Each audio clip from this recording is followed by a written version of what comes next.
এটা কোনো মানে আছে? আমরা কি ছাত্ররা কি আমরা নিজের কথা বললে আমরা রাজাকার হয়ে যাব, আমরা বিএনপি হয়ে যাব, জামাত হয়ে যাব? এটার মানে কি? এই জন্য আমরা চাই যে শেখ হাসিনার মতো কোনো একজন স্বৈরাচারী যাতে আমাদের দেশে না থাকে, যার বিরুদ্ধে কথা বললে আমি অপরাধ। সে হিটলার তাও খারাপ কাজ করলে কিছু ভালো কাজও করছে, তারপরে ভালো কাজ আমরা দেখতেছি না। তারা আমাদেরকে সান্ত্বনা দেওয়ার জন্য মেট্রো রেল বানাইছে, এতগুলা ছাত্র আহত হয়েছে। আমি আপনাদের একটা কথা বলি, আপনারা যে দেখতেছেন শেখ হাসিনা ছাত্রদের দেখতে গেছে, এই নিউজটা আমি জানি আজকে পোস্ট হতে ডিলিট হয়ে যাবে, পলকের পেজে যাবেন, পলকের পেজে যায় দেখবেন ওখানে সে এটা অনেক আগের পোস্ট রিপোস্ট করছে, নতুন ওই ছবিগুলো আবার উপরে দিয়ে ক্যাপশন চেঞ্জ করে আবার রিসেন্টলি কিন্তু তারা কোনোখানে ছাত্রদেরকে দেখতে যায় নাই, এটা পুরনো পোস্ট। এটা তারা সরকার নিজে বানোয়ার একটা পোস্ট দিচ্ছে, বানোয়ার একটা পোস্ট দিচ্ছে। এগুলো তো মানুষের জানা দরকার।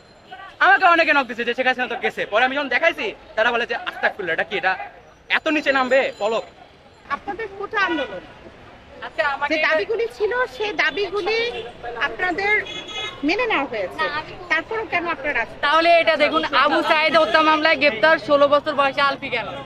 কেন? আপনারা তো নিজ চোখে দেখছেন একটা পুলিশ গুলি করে মারছে, তাহলে এই 16 বছরের ছেলেটা কি দায় করছে? কেন সে মামলা খাবে? কোন ওয়েতে পুলিশ করছে গুলি, তাহলে এই 16 বছর আলফি কি করছে? কি করছে? আপনারা তো নিজ চোখে দেখছে, আপনারা জবাব দেন আমাদের। এই 16 বছর ছেলেটা কি করছে আলফি? আচ্ছা, আপনাদের কাছে জবাব আছে কার কাছে? তাইলে আপনারা